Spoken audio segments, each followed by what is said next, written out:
अस्सलामुअलैकुम नाजरीन, मैं हूं रामीन सैयद और आप देख रहे हैं प्रोग्राम राज़ो नियाज़ ओरिया मकबूल जान और जफ़र हिलाली के साथ। नाजरीन, मुल्क में एक बार फिर सियासी जोड़ तोड़ का सिलसिला शुरू हो चुका है। सिंध में MQM के धड़ों को मुत्तहद करने की तगोदो जारी है। उधर बलूचिस्तान अवामी पार्टी के कुछ अरकान पीपल्स पार्टी में शामिल हो चुके हैं, जबकि पंजाब में मुबैना तौर पर कुछ अरकान को एतमाद के वोट से रोकने की कोशिश भी हो रही है। दूसरी जानिब जनरल रिटायर्ड कमर जावेद बाजवा एक बार फिर खबरों की जीनत बने हुए हैं। कुछ लोगों का ये कहना है कि बाजवा साहब ने इमरान खान को नाअहली से बचाया और कुछ लोगों का ख्याल ये है कि इमरान खान की हुकूमत के खिलाफ प्लानिंग बाजवा साहब ने की थी। ओरिया साहब, पीपल्स पार्टी के साबिक सेनेटर मुस्तफ़ा नवाज खोखर का मौक़िफ़ ये है कि जनरल रिटायर्ड बाजवा ने इमरान खान के खिलाफ तहरीक अदम एतमाद में PDM को मदद फराहम की थी, तो इससे पहले पैनमा स्कैंडल में नवाज शरीफ के खिलाफ तहरीक इंसाफ की मदद का शोर भी मचा रहा। तो इस सबसे तो ऐसा लगता है कि जनरल साहब बड़े मददगार इंसान है। तो आपको भी ऐसे लगता है? नहीं, जनरल साहब से पहले जो लोग थे वो कौन सा दूध के धुले हुए थे। मतलब आप खुद सोचे कि जिस वक्त ज़ियाउल हक थे तो ज़ियाउल हक के ज़माने के अंदर नवाज शरीफ जो थे वो जुनेजो के ख़िलाफ़ एक ख़ास किस्म की मूवमेंट चला रहे थे। तो उन्होंने ख़ास तौर पे क्लियर करने के लिए कहा था कि अल्लाह ताला नवाज शरीफ को मेरी उम्र भी लगा दें। तो बाकी तो यहाँ तो उम्रें बख्शी जाती थी ना, वो ऐसा ही हुआ, बेचारे 88 में बहुत हो गए और बाकी उम्र नवाज शरीफ को लग गई, वो आज तक जिंदा है अल्लाह के फजल करम से। तो एक बात तो ये है कि एस्टेब्लिशमेंट जो है ना जी, वो पंजाब और KPK इन दोनों में ना अब एक किस्म के सांस फूल गया उसका। अच्छा, तीन बल्कि बड़ी रिमार्केबल डिफीट्स ऐसी हुई है एस्टेब्लिशमेंट को, जिसके बाद वो समझते हैं कि शायद अब यहाँ हम उस तरह काम नहीं कर सकते। एक तो जो 17 जुलाई को इमरान खान जो है वो जीता है तमाम उन सीटों पर जो एस्टेब्लिशमेंट की सीटें थी, उसके बाद उनको बड़ा मुश्किल हो गया कि अगर हम इलेक्शन कराते हैं तब बड़ा मसला होगा। अच्छा। फिर दूसरी दफ़ा जब दोबारा उन्होंने 11 वो सीटें सेलेक्ट की जिनमें PTI जो थी बहुत कम मार्जिन से जीती थी, और उस पर उन्होंने कहा कि इनके इस्तीफे मंजूर कर लो। आप अंदाजा करें कि अभी राजा परवेज सिर्फ कह रहा है कि मैं इस्तीफा एक करूंगा, वहाँ 11 बंदों को खुद यकमुश्त ठीक इन बल्क उनको उन्होंने उसने मंजूर कर दिया। तो वो उस पर इमरान खान ने इलेक्शन लड़ा, 9 में लड़ा और 7 पे तो वो जीत गया, और ये बहुत बड़ी बात थी। तो इसके बारे में उनको अंदाजा हो गया कि यहाँ हम नहीं खेल सकते। ठीक है।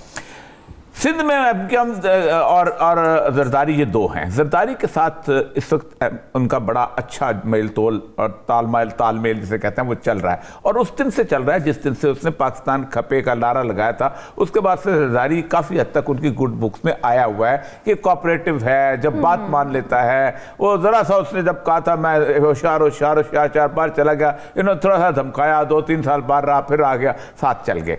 तो एक तो, लेकिन असल मसला जो है, अब हिलाली साहब जो है उस शहर में रहने वाले हैं, और हिलाली साहब के और उनके ख़ानदान ने वो पूरी की पूरी एट्रॉसिटीज़ देखी हैं कि जब 1980s के अंदर ज़ियाउल हक साहब आए थे तो उस वक्त जमात इस्लामी के 4 वोट होते थे वहाँ पर। 2 जमात इस्लामी के थे, 2 जमीयत इस्लाम के MNA होते थे। प्रोफेसर गफूर अहमद थे और उसके बाद महमूद आजम फारूकी थे, और जमीयत इस्लाम के अब्दुल मुस्तादिर शाह अहमद नूरानी थे, और एक सीट वो पीपल पार्टी की लियारी की थी गबोल वाली, अब्दुल सत्तार गबोल होते थे। अच्छा। आप अंदाजा करें कि वहां पर इस जोर को तोड़ने के लिए APMSO होती थी, ऑल पाकिस्तान महाजर स्टूडेंट्स ऑर्गेनाइजेशन, उसके अंदर अल्ताफ हुसैन जमीयत से उसको यहाँ लाया गया। फिर उसके बाद उसकी एक ख़ास किस्म की उसको एक कहा गया महाजर कौमी मूवमेंट, उसके बिल्टअप की।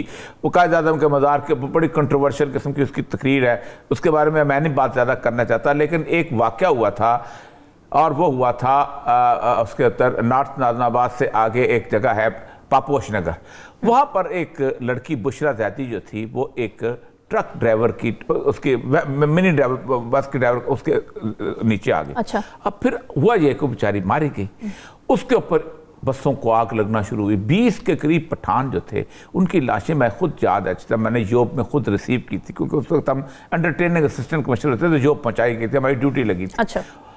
उसके बाद फिर इस शहर ने वो जुल्म देखा है, वो बर्बरियत देखी है कि एक बंदा वहां से हुक्म करता था और शहर बंद हो जाता था और 60-70 लाशें उठ जाती थी। बत्ताखोरी थी, बोरीबंद लाशें थी। फिर आपने 2 दफ़ा 92 में पहली दफ़ा आपने ऑपरेशन किया, और जिसमें अपना नसीरुल्लाह बाबर जो था वो बहुत, जिसमें दादा वगैरह वो मारे गए थे। फिर आपने दोबारा 97 में ऑपरेशन किया। फिर उसके बाद आपने फिर कभी उनको साथ मिलाया, कभी नहीं, यानी पूरे शहर को आपने तूफान बना दिया। अल्लाह अल्लाह करके अल्ताफ हुसैन का बुत टूटा और वो आपने खुद ही तोड़ा।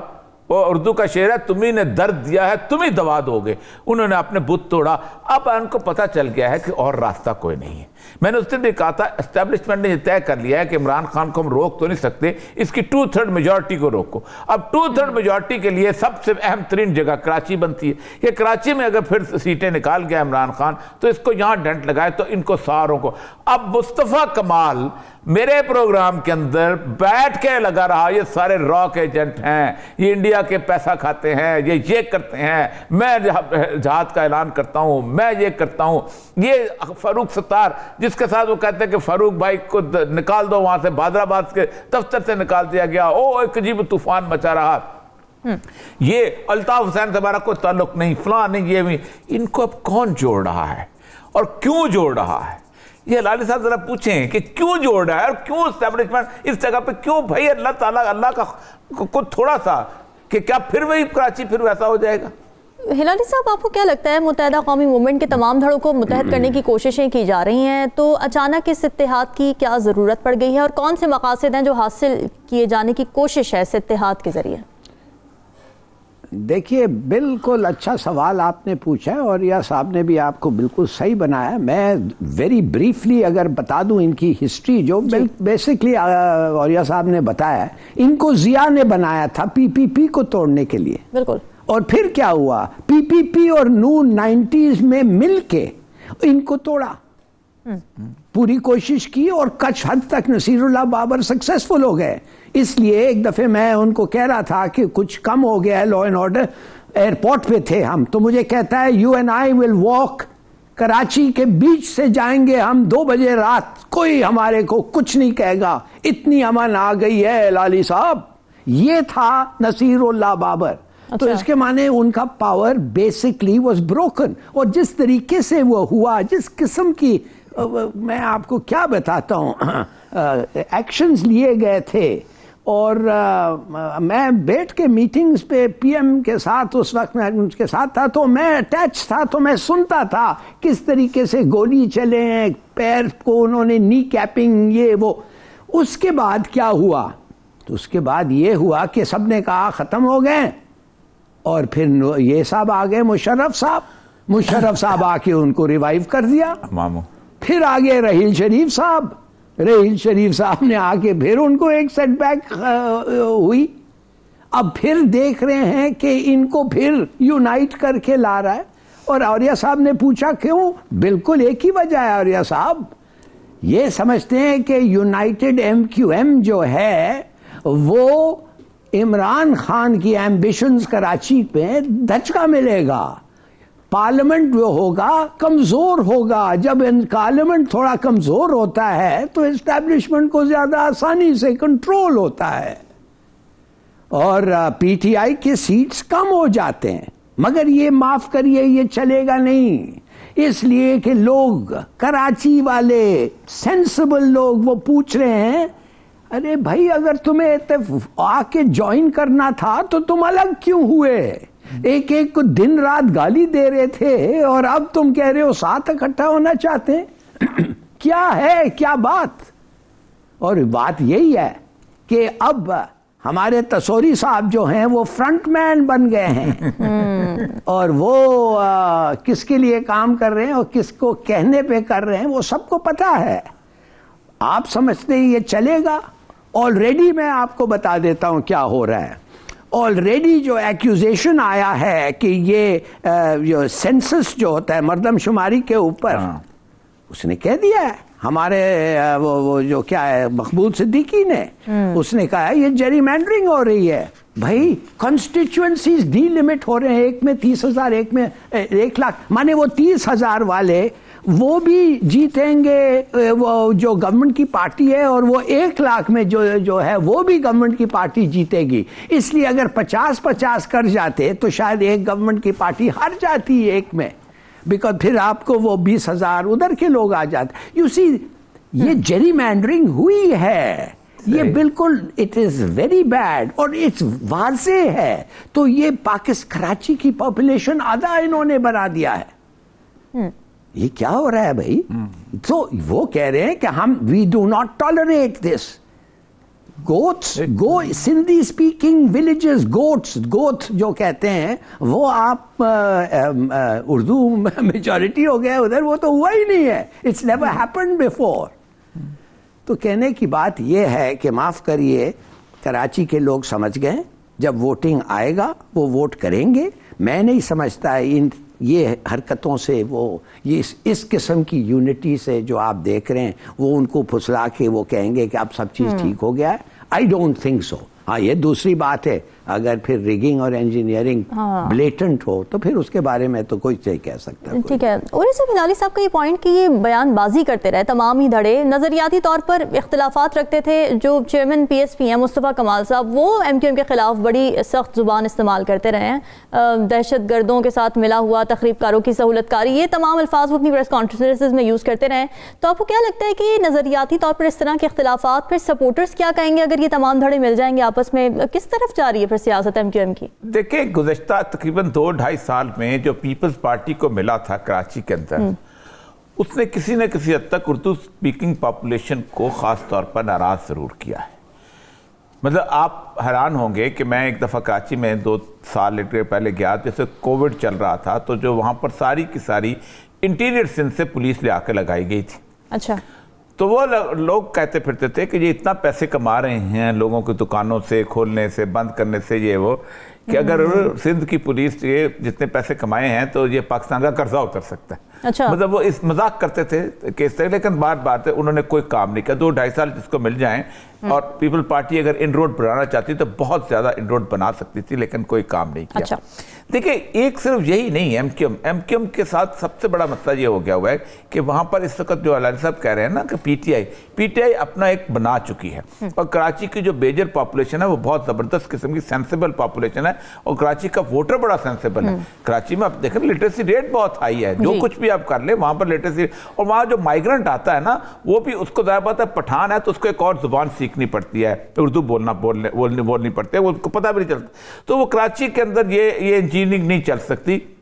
हाँ, वो बात है कि लेकिन वो रिगिंग का ज़माना भी चला गया, क्योंकि अगर आप दोबारा किसी को, जिन को, किसी के अंदर भूत को उसके अंदर आप भरेंगे ना हवा, तो वो फट जाएगा। वो अब कराची के लोग जो हैं उनके अंदर से खौफ उतर गया। खौफ एक दफ़ा होता है, अब उतर जाए तो उतर जाता है। लेकिन असल मसला बलूचिस्तान के साथ हो रहा है, और बलूचिस्तान के साथ मुझे बहुत तकलीफ इस बात की है कि बलूचिस्तान के अंदर जो पोलिटिकल इंजीनियरिंग गोरे ने, रॉबर्ट संडेमन ने शुरू की थी उस ज़माने के अंदर 1901 और 2 और 3 के अंदर, और वो जब वो गंदमक एग्रीमेंट के बाद इनको लेके गया था फॉरवर्ड पॉलिसी के तहत, और नवाबों को और सरदारों को उसने उनके ज़रिए से वहाँ पर इक़्तिदार हासिल किया था, और सबको उन्होंने लेवीज़ दे के, वही कैफियत हो रही है बलूचिस्तान के अंदर। एक जेन्युइन इलेक्शन, आप सच्ची बात बताऊँ, सिवाय 1970 के उसके बाद कभी हुए ही नहीं। 70 पहले तो सूबा ही नहीं था, वो सूबा ही बना, 60 याया खान ने उसको बनाया, तो उससे बाद जो चितवाए उसके बाद जेन्युइन इलेक्शन नहीं हो सके। सारे इलेक्शन जो है मैन्युफैक्चर्ड हुए हैं, सारे इलेक्शन इंजीनियर्ड हुए हैं। अच्छा। उसकी एक वजह है, उसकी एक वजह यह है कि बलूचिस्तान को अंग्रेज भी कहता था ये स्ट्रेटेजिक एरिया है, ये प्रोविंस नहीं है, उसने सूबे का दर्जा नहीं दिया था। हम भी उसको 1971 तक सूबे का 70 तक सूबे का दर्जा नहीं देते थे, हम कहते थे ये स्ट्रेटेजिक एरिया है। इसीलिए वहां पर अब हो क्या रहा है, पहले इन्होंने अपनी एक नेशनलिस्ट पार्टी के लोगों में से निकाल कर, जो कॉम्पर्स लोग थे उनसे कुछ लोगों को इकट्ठा किया, इकट्ठा करके उनकी एक पार्टी बनाई, बलूचिस्तान अवामी पार्टी, बाप। अक्सर पहले एक्सपेरिमेंट इनका ये होता था कि नहीं, मुस्लिम लीग अगर गवर्नमेंट है तो आज़ाद लोगों को जितवाओ और मुस्लिम लीग नून में शामिल करा दो, आज़ाद लोगों को जितवाओ और PPP में शामिल करवा दो। एक पार्टी इनके यहाँ बहुत हुई थी, JWP, जमहूरी वतन पार्टी, जो कि नवाब अकबर भुट्टी की थी, उसको भी उन्होंने कहीं ना किसी हद तक साथ मिला के एक आगे ले चले थे। फिर उसके बाद दोबारा जब अख्तर मैंगल जब गवर्नर, उस वक्त भी इनके साथ उनके रिलेशनशिप ठीक थे, बेहतर था। अब पता क्या हो रहा है, अब इन्होंने जो बाप बनाई थी ना उसको तोड़ रहे हैं। उसमें से कुछ मेंबरान जो हैं उन्होंने मिला मिलू के असलम रिसानी के साथ जमीयतुल उलमा इस्लाम को दे दिए। अच्छा। अब नवाब असलम रिसानी जो है उलमाए कराम में शामिल हो गया, ठीक है, पाकिस्तान का वो जुब्बा और दस्तार का हामिल हो गया। और अच्छा। दूसरा जो है कि इधर जो है 3-4 ये इन्होंने जरदारी को दे दिए। उसकी एक वजह है, एक बलूचिस्तान में आज खबर चल रही है बहुत कि रेकॉर्ड चूंकि प्रोविंस का 25% है, तो जरदारी की सुनाए कि लाल लाल चाय हुई नजरें जो है ना वो उस तरफ जो है वो अब आ रही हैं। किस कि रेकॉर्ड का पैसा आएगा तो मेरी गवर्नमेंट कम से कम पाकिस्तान में ना बने, सिंध में बने ना बने, बलूचिस्तान में बन जाए। और जरदारी का इन्फ्लुएंस भी है, जरदारी का इन्फ्लुएंस है लसबेला में, जरदारी का इन्फ्लुएंस है जैकोबाद के साथ इलाके, जाफराबाद में, नसीराबाद में, सिब्बी में, इन इलाकों में। बाकी जगह पे जरदारी का इन्फ्लुएंस नहीं है, लेकिन वो जिस तरह पैसा मैनेज किया जा सकता है, चीजें मैनेज की जा सकती है, वो कर रहा है। और साथ हमारे यहाँ सबसे बड़ी बात यह है कि इस सारे खेल के अंदर जो लोग शरीक हैं ना वो बहुत ज्यादती है। वो लोग अगर ना शरीक हो, काम चलने दे, तो जरदारी की भी कोई कुछ नहीं चल सकती। ठीक है हिलाली साहब, आप क्या समझते हैं, जिस तरह बलूचिस्तान अवामी पार्टी में तकसीम जारी है और मुत्तहदा भी अगर मुत्तहद हो जाती है और BAP मुंतशिर हो जाती है, तो क्या सब सियासी तब्दीलियां मुतवक्के आप हो सकती हैं? क्या देख रहे हैं आप आगे? देखिए, पहली बात तो यह है कि अगला प्रोविंशियल गवर्नमेंट 100% JUI और PPP का कोएलिशन होगा। हाँ।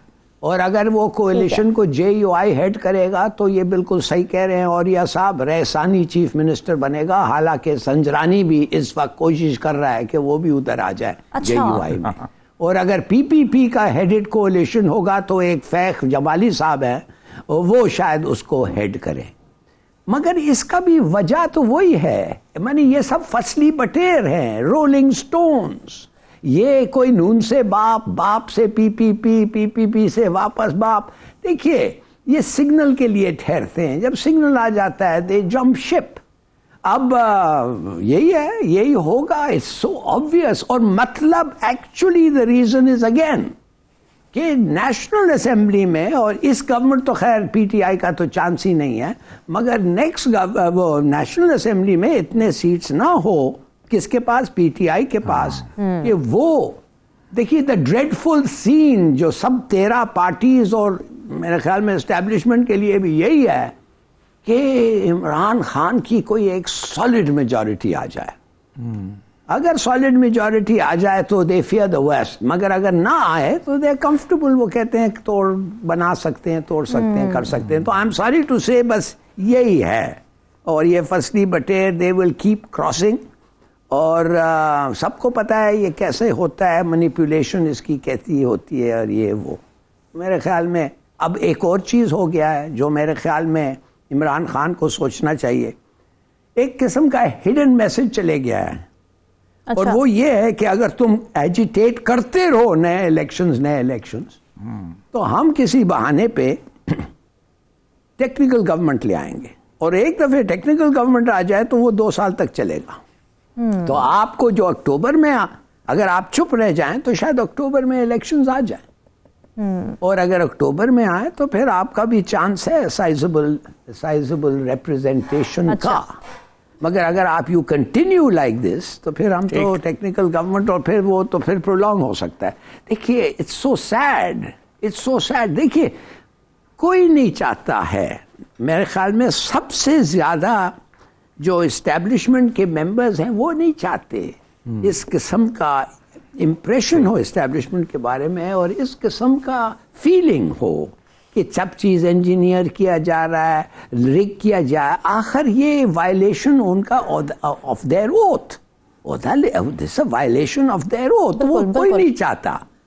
अब देखिए, अब सब चीज उन पे आ रहा है। मैं किसी को पूछा इलेक्शन के क्यों नहीं भाई ओवरसीज पाकिस्तानी को वोट और वो ECM, भाई जी एस्टेब्लिशमेंट नहीं चाहते थे। Everything is being now blamed on them. आप ओवरसीज पाकिस्तानी को वोट नहीं दें, उनका कसूर। आप ECM ना लाएं, उनका कसूर। यार, तो तो इसका मेरे ख्याल में अगर एक चेंज ऑफ माइंड आ गया है, और ए पॉलिटिकल तो खैर नहीं हुए हैं, अगर होते तो ये सब नहीं होता। बलूचिस्तान में और सिंध में जो हो रहा है इसका मतलब क्लियर है कि there is no a politicalness at the moment. They are as deeply involved as they ever were.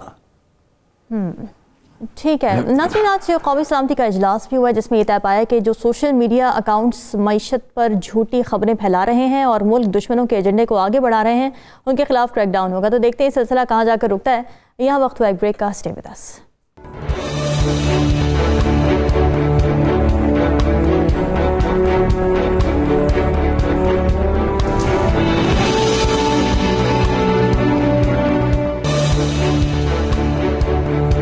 Welcome back. नाज़रीन, अफगान हुकूमत के तर्जुमान ज़बीउल्लाह मुजाहिद ने कहा है कि अफगानिस्तान पर हमले की किसी को इजाज़त नहीं दी जाएगी और ये कि पाकिस्तान के हुक्काम को राय जाहिर करते हुए मोहतात रहना चाहिए। इससे कबल वज़ीर दाखिला पाकिस्तान ने यह कहा था कि पाकिस्तान की सरजमीन पर हमले बंद ना हुए तो अफगानिस्तान में TTP की हाइड आउट्स को निशाना बनाया जाएगा। तो ऐसा लगता है कि मुज़ाकिरात से अब बात धमकियों तक आ चुकी है। और ये सब अफगान तालिबान के इस रद्द अमल को आप किस नज़र से देखते हैं, क्योंकि पाकिस्तान तो अफगान इंतजामिया से कई बार ये कह चुका है कि वो अपनी सरजमीन पर TTP के महफूज ठिकानों को ख़त्म करे। देखिए, आज जो सिक्योरिटी काउंसिल का इजलास हुआ है उसमें बहुत सीरियसली इस पर गुफ्तगू की गई और ये बहुत सीरियस मैटर है।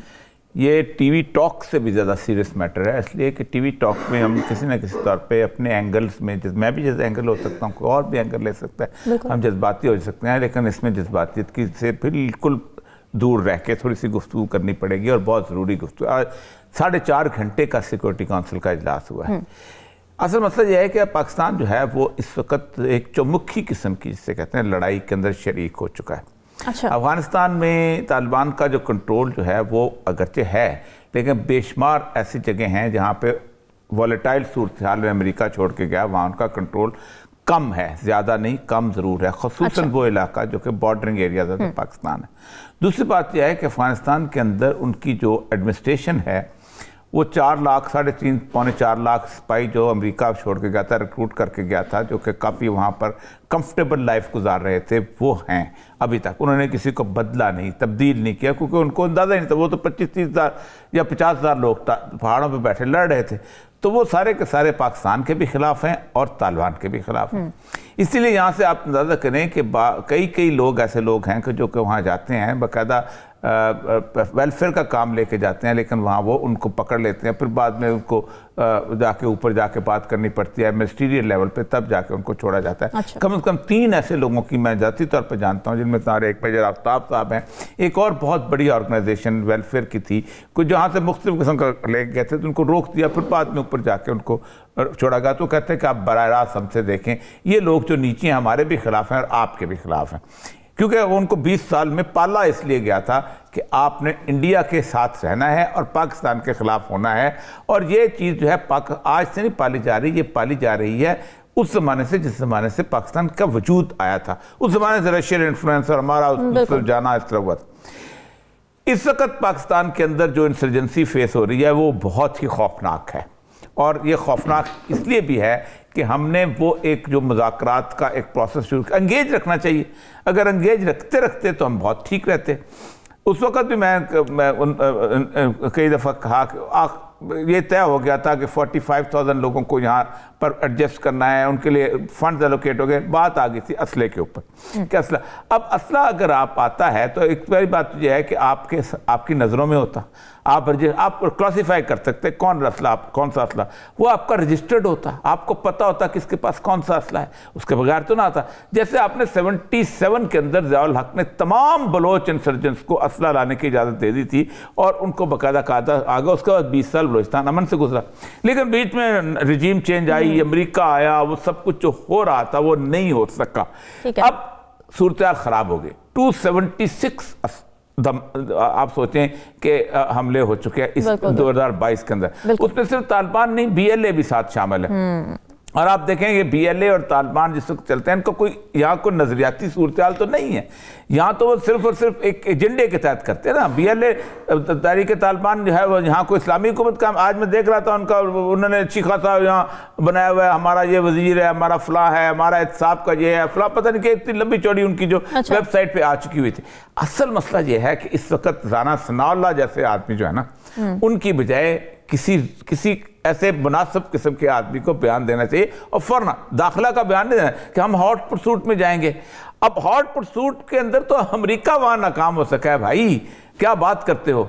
मुल्ला उमर ने एक बयान दिया था बड़ा जबरदस्त किस्म का, उसने कहा था कि अफगानिस्तान एक गूंद का तालाब है, इसने जो आया घुसा बाहर निकला नहीं है। तो असल मसला ये था, आज सिक्योरिटी काउंसिल की सच्ची बात है, बड़ी ठीक उन्होंने बात की कि हमने इसको बैठ के सही तरीके से कर्व भी करना है, उसको देखना भी है, सब कुछ। पाकिस्तान को इसको सिर्फ अपना इंटरेस्ट देखना चाहिए, ना अमेरिका को देखना चाहिए कि अमेरिका क्या यहाँ चाहता है। जैसे बिलावल साहब बातें कर रहे हैं कि हम कोई और लड़ाई के अंदर, क्योंकि हम लॉर्ड में डालेंगे हम डिस्टर्ब होंगे, चाइना का CPEC का रास्ता खत्म होगा, कंटेनमेंट ऑफ चाइना की सूरत हाल होगी। ना अमेरिका के ये सोचें कि हमें $1 बिलियन $1.5 बिलियन दे देंगे, जैसे उन्होंने 2002 में दिया। हमने अपने आप को तबाह कर लिया, हमने 70,000 बंदे मरवा दिए, हमारा घर उजड़ गया, हमारा पूरे का पूरा इलाका उजड़ गया, हम आग में घुस गए। वो तो लड़ते रहे, वो तो अमेरिका के साथ लड़ रहे थे, वो तो अपना मुल्क आजाद कर रहे थे, अमेरिका घुसा हुआ था। हम किस खाते में लड़ते जा रहे थे? हम नहीं लड़े, हमने तबाह किया अपने आप। बहुत सारी मिसालें ऐसी दी जा सकती हैं कि पड़ोस में मुल्क थे उन्होंने नहीं किया, लेकिन वो बचे भी रहे सारी दहशतगर्दी।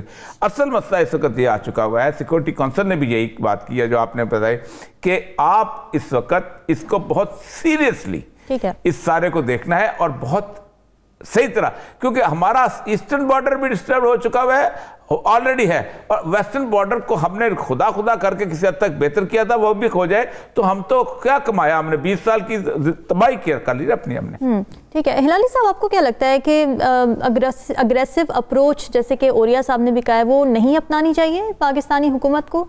लेकिन देखिए ना, अफगान तालिबान खुद भी तो मुतादिद मौके पर ही कह चुके हैं कि अपनी सरजमीन किसी मुल्क के खिलाफ इस्तेमाल नहीं होने देंगे, तो वो भी अपनी कमिटमेंट पूरी नहीं कर पा रहे हैं।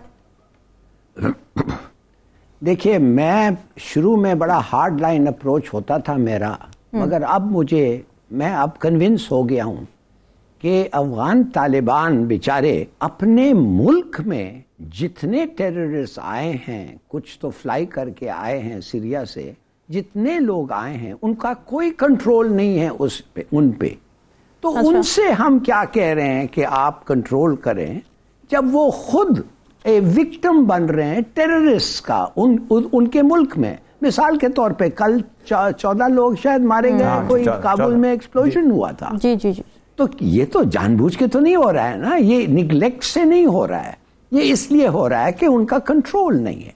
तो अगर वो खुद नहीं कंट्रोल कर सकते, हम क्या जाके करेंगे भाई?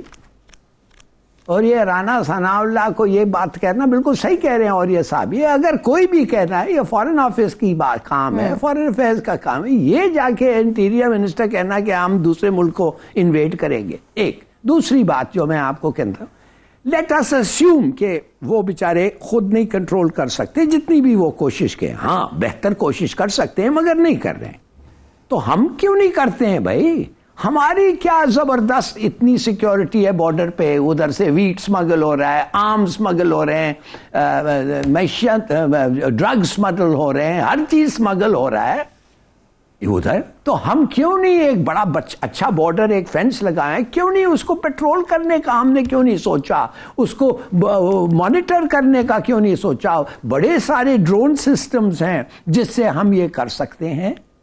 और हाँ, कभी कभी अगर ऐसा हो कि हम देख रहे हैं कि TTP के अटैक्स उनके इलाके से हो रहे हैं, हम जो कह रहे हैं ना कि हम अंदर जाके उनके बेसिस को मारेंगे, आपको पता है उनके बेसिस किधर हैं?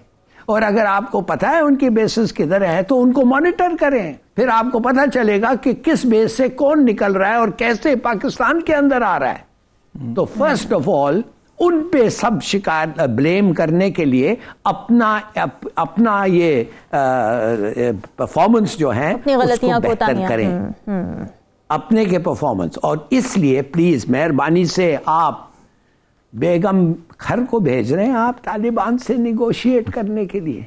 मिसेस खर, खुदा के बंदे बने, आप नहीं जानते हैं वो कौन है, वो किसको आप भेज रहे हैं? Why you are making a fool of yourself.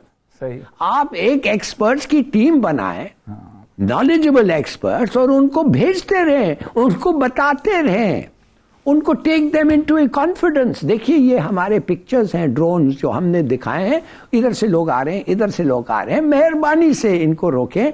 आप अपने तरफ काम करें, हम अपना तरफ काम करेंगे। कभी कभी हॉट परस्यूट हो गया तो जरूर हम जाएंगे, आप बुरा ना माने। You know, this is the way to approach this situation. ये नहीं कि अगर बैठ गए धमकियां पे धमकियां। अफगान क्या डरता है आपकी धमकियों से? उसको वो खुद बेचारा वो कह रहा है कि आई डोंट कंट्रोल एनीथिंग। खुद 14 लोग मारे गए, क्यों नहीं पकड़ा है उनको? उससे पहले मारे गए, नहीं पकड़ा है। और मैं आपको बता रहा हूं, एक पूरा रिजर्व फोर्स अहमद शाह मसूद के पंजशेर वैली में, दे आर रेडी। उनको फाइनेंसिंग मिले अमेरिकन से और हिंदुस्तान से, उनको वो लिबरल सेक्युलर आउटलुक पहले से उन्होंने कल्टिवेट किया है, और फिर इनके साथ एक बहुत बड़ा सिविल वॉर हो सकता है और भी रेफ्यूजीज आ जाएंगे।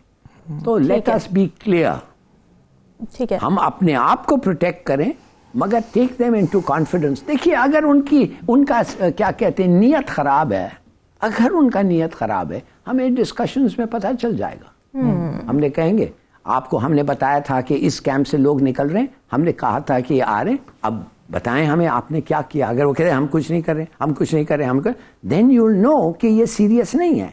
दे डोंट केयर कितने लोग इधर मारे जाते हैं। तो फिर आप कहेंगे चलिए फिर we will take that into account. ठीक है। ओरिया साहब, आपको क्या लगता है, बिल्कुल आप जरा शॉर्टली बता दीजिएगा, क्योंकि ब्रेक पे जाने इसके बाद हमने, क्या अफेक्टिव अप्रोच हो सकती है पाकिस्तान की इस मसले को डील करने के लिए, और क्या कोई अफेक्टिव टीम बन सकती है पाकिस्तान के अंदर? देखें, वो जॉइंट ऑपरेशन करने को भी तैयार हैं। हमारे यहाँ भी लोग जॉइंट ऑपरेशन करने को तैयार थे पहले भी, कि हम इनको मिलके, लेकिन वो इतना चाहते थे कि ये ना हो, लेकिन अब मतलब इनको पहले एडजस्ट करना, अब आप एडजस्ट नहीं कर सके या खराबी हो गई, तो अब तो वो दोनों मिलकर जॉइंट ऑपरेशन कर रहे, क्योंकि ये इस वक्त दोनों का कलेक्टिव मसला बन चुका हुआ है। वो कहते हैं दाइश के हाइडआउट्स आपकी तरफ भी है, हमारी तरफ भी, हम कहते हैं टीटीपी के हाइडआउट्स हमारे तरफ है, वहां पर भी है। अब वो सारे का सारा बात सही है कि सेकुलर लिबरल माइंडसेट जो है वहां पर, जो कि पंजशेर वैल्यू के अंदर इकट्ठा हुआ है, और जिसको इस वक्त इंडिया और अमेरिका से फाइनेंस हो रही है, और खास तौर पे उसको जुबान की बुनियाद के ऊपर, और खास तौर पे फारसी बान, और उसके बाद ये पश्तून जो है कब्जा कर चुके हैं, एक एथनिक स्ट्राइफ जो है वहां बिल्ड करने को तैयार है। और सिर्फ होना यही होता है कि एक दफा आपने फायर कर दिया, फिर दूसरे में बराबर में फायर करना है, फिर रुकता है तो कब कोई बंदा आके रोकता है ना। असल बुनियादी तौर पे वजह यह है कि इस वक्त तहम्मुल की, राना सनाना तो पाकिस्तान में लोगों को खराब कर लेता है, बाहर फॉरेन ऑफिस के अलावा किसी को बयान देने से रोकना चाहिए। ठीक है, कोई बंदा भी, only the person who has a diplomatic experience, इस वजीर को भी नहीं बोलना चाहिए, बल्कि फॉरेन ऑफिस का स्पोक्समैन बोले, जो कि 90 अल्फाज से बोले। वो बिल्कुल ठीक है, बहुत आम पॉइंट है। नाज़रीन, डिस्कशन का सिलसिला जारी, वक्त हुआ एक ब्रेक का, स्टे विद अस।